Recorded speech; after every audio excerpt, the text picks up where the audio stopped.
So mayroon pong video mga sangkay itong si Attorney Topacio na kumakalat at viral ngayon sa social media. Aba, tingnan po natin to.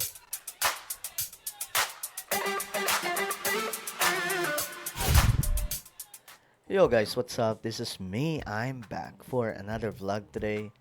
At ito nga po mga sangkay, alamin po natin itong nangyari. No? Kasi, may kumakalat po ngayon na video, no? Na mayroon pong ginawa si Topacio. Ito po ay isang DDS lawyer. Maka Duterte po ito. Mayroon po siyang ginawa mga sangkay na hindi nagustuhan ng marami sa ating mga kababayan. Ito nga po mga sangkay, kumakalat po ito ngayon. Pag-usapan po natin. Ito po yun. Bago natin ituloy ang ating kwentuhan mga sangkay, sa mga hindi pa po dyan nakakapag-subscribe sa ating YouTube channel, makikita nyo po yung subscribe button sa baba ng video na to. I-click nyo lamang po yung subscribe, i-click ang bell, at i-click nyo po yung all. Sa mga nanonood po sa Facebook, i-follow nyo po yung ating Facebook page, okay? Ngayon, ito, tingnan na po natin. Kasi ito, nagkalat po ito ngayon mga sangkay, no? Okay. Tingnan natin. Attorney Topacio versus NBI. So, sa NBI pala ito nangyari. So, tingnan nyo mga sangkay, ang dami pong views. Diyos mio, marimar. Walang boses. Ito na. Mga meron na to. Why? Bakit wala? Mo ngayon, ipapatawag mo pa yung mga binanggit nila. Ayan na. Ito na. O hindi, o hindi. O ngayon, sagutin mo ko ngayon. Ipapatawag mo pa yung mga binanggit nila. O hindi, o hindi. Dami na ako, para tapos tayo. So alam natin kung non-crime o crime ito. Tell me, yes or no? Patatawagin mo ba yung mga binanggit nila? You tell me now. Grabe, no? Sa NBI pa ito. Ang angas naman nito, Topacio. Grabe. Pambihira. Let me speak. So we will have this Yes or interview now. no? Yes or no? No, yes or no? This is not a part, you can't do that, sir, ha? So hindi nyo patatawag.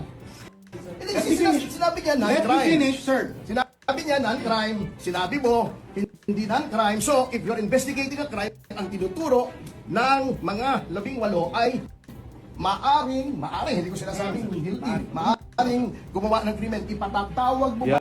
Just tell me, then dumaldal ka na ng dumaldal hanggang gusto mo. Grabe naman tong ginawa ni Attorney Topacio. Kaya pala sabi po ng mga nagko-komento dito na nagwala daw po sa NBI. So ito ay nakaraang araw pa pala mga sangkay na nangyari. Ngayon kumakalat po sa social, akala ko naman po, AI po ito. Sagutin mo lang ako o hindi. Are you about done, sir? Okay. Okay. Okay, so we will have an investigation. If the evidence points to them, there's sufficient evidence, then we will do so. Ipapatawag din po namin sila. No, So, may Tony proseso Mundo, po. May I proseso. was going to mention that if you want to establish the identities of the Marines, including myself and my Ito si Mike Defensor mga sangkay. Alam niyo ang nangyayari dito? Sila ang nagsasalita. At itong mga taong to, hindi. Grabe lang mga sangkay.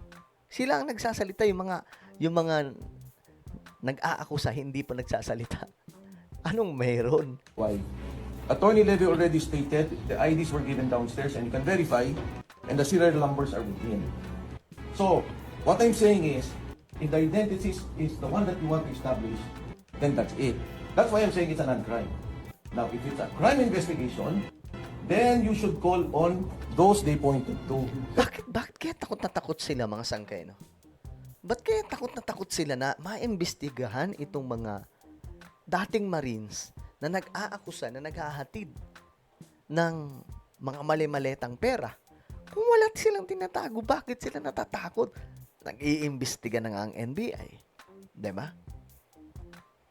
Kasi alam nyo ha, kahit ako pwede kong gawin yan. Sabihin ko, ako inutusan nga rin ako magdala ng pera eh. Hinatid ko kaila presidente. Kaya kong gawin yun. Pero ang tanong, totoo ba yun? 'Di ba? Yun yung reason kung bakit sila pinatawag ng NBI. Tapos itong mga taong to, hindi na nire-respeto yung NBI. Yung opisina ng NBI, doon pa mismo sila. My goodness. Kasi establish yun ang identity eh. Yun lang ang gusto nyo establish eh. So once you have established their identities, yung tinuro nila, patawag nyo rin. Now, it becomes a crime. Sir, But if kung sila lang imbestigahan ninyo, Ayaw talaga pagsalitain ng mga siraulo. Mga loko-loko. Ayaw pagsalitain yung NBI. then it's a biased, non-crime investigation of the people complaining. Angas eh, no? Ang aangas eh. Kahit ako medyo, ano ba tawag doon? Kinikilabutan o napapatrip? Ang bihira eh. Ang aangas nyo, mga... Yun, sagot yun. Sagot. Ayun o, kalat na kalat po. Tawag mo ba yung mga sangkay. binanggit nila? O Yan. hindi, o hindi. Ito, kalat na kalat po. Respect to the institution, may sabit. Ang gusto po nilang gawin, ibukod ng isa-isa sa kanya-kanyang mga kwarto ang bawat isang subject ng sabina at tanungin. Hindi po pwede yun. O, hindi daw po pwede. Alam nyo yung sa korte, mga sangkay, may pagkakataon, sabi pa nga ng mga lawyer, minsan sa korte, may mga pagkakataon na itong mga nasasabing witness ay pinapaalis muna yung iba. Tapos yung isa ay maiiwan, tapos tatanungin. Para ma-prove na hindi sila nagsisinungaling. Para ma-prove na yung statement ng isa ay statement din ng isa at hindi magkakabale-balentong. Pero ito mga sanggay, masyado pong halata. Ito mga pinaggagawa ng mga lokong to. Ito mga sanggay, pakinggan nyo po. Ito yung si NBI Director. Ito ha. Pakinggan po ninyo mga sanggay. Yung mga salaysay niya, sabi dito, hindi pa handa magbigay ng salaysay ang 18 Marines, mga dating Marines. Sabi ko lang po dito, Ito ha, pakinggan po natin. ang sinasabi ko lang po dito, doon sa 18, yung 8, yun po yung gustong itanong namin sa kanila individually. Totoo ba na ikaw ay hindi naman kay Saldi ko nagbabantay at nagmamaneho dito sa taong ito ka nagmamaneho at nagbabantay. Kaya po gusto namin silang tanungin na isa-isa. Katunayan, ang unang hiling po namin, magsulat sila ng kanilang salaysay. Pero ayaw po nila. Diba? Ang bihira, dito lang mga sangkay, pinapatunayan lang ng mga wala to. Itong mga Marines, mga sangkay na sinasabi nila, hindi po yan totoo. Kasi hindi po nila magawang tumayo ayon sa kanilang sarili at i-explain ang mga bagay na ito. Kung totoo yan, kahit ako mga sangkay, lahat ng ginawa ko, memorize ko yan. Hindi ako po pwedeng magkamali. Pwedeng mag-iba lang yung pagkaka-deliver ko ng salita. Pero yung magkakamali ako sa senaryo, malabo yun. Kahit ilang ulit na tanungin. Kasi yun yung laman ng utak ko eh. Yun yung alam ko na nangyari. Memorize ko yan. Pero kapag may nagdikta lang sa'yo, inutusan ka lang, ito yung script. 'Di ba sa mga pelikula? Makakalimutan mo yan. Nangyari na po yan kay Gutesa. 'Di ba mga sangkay? Hindi nila gustong gawin. Sana po sa 17, handa na silang magsalaysay kasi hindi daw po sila handa ngayon. Nakapagtaka rin po yan dahil dapat handa ka anytime dahil yung ginawa mo yung joint affidavit na yan, kahit anong pagtatanong at pagbabali-baliktad sa'yo, yung pa rin ang kwentong lalabas kung ano naging partisipasyon mo. Oh, 'di ba? Mga sangkay, same. Ganun kasimple. Niloloko ninyo ang taong bayan. Ang bihira.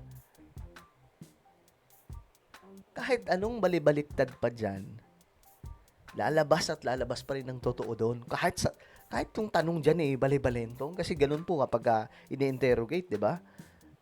Kapag nadut-dut ka ng tanong, pwedeng lito-hilituhin ka eh. Pero kung totoo yung sinasabi mo, kahit lito-lituhin ka sa tanong, tatayo pa rin yung sagot mo. Na ito yung alam ko, ito yung nakita ko, ito lang ang alam ko. Pero kapag may script lang, yun lang. Ito nga yung video na to mga sangkay, pakinggan po ninyo. Dito, mukha silang anga-anga. Ang bihira. Para po silang nanguhula lang po sila. Nanguhula lang po sila mga sangkay sa mga sagot nila dito. Tingnan po ninyo, pakinggan po natin. Nasaan po yung iba? Oh. Sinecure nila yung sarili nilang pamilya, sir. Bakit, sir? Bakit? Kailangan Sa sitwasyon namin ngayon, sir, ma'am, kailangan namin talagang Alam mong nagsisinungaling eh, no? makalagaan yung seguridad talaga ng aming pamilya po. Hindi na maganda sir na medyo langanin sa oras kaya kami lang yung Alanganin daw sa oras, nanguhula na lang po. Yung isa naman, may pamilya daw, kailangan pangalagaan ng safety, delikado. Dito naman yung isa, alanganin sa oras. maraming salamat po. Sir, bakit? Bakit? Ano yung friend? May Yan friend? na, nagkakabulungan na sila. Para security reason na lang po. May natatanggap na po ba kayo? Ano? Direct Oh. friend? Huli ka, boy! Ang bira. Well, ano po ang inyong opinion, mga sangkay, sa ginawa ni Topacio? Ang tindi ni Topacio, no? Ang bira. Comment down below. Meron tayong YouTube channel. Ito po yung Sangkay Revelation. Hanapin niyo po ito sa YouTube ngayon din. Kapag nakita niyo na, i-click niyo po yung subscribe, i-click ang bell, at i-click niyo po yung all. Ako na po yung magpapaalam. Mag-iingat pong lahat. God bless everyone.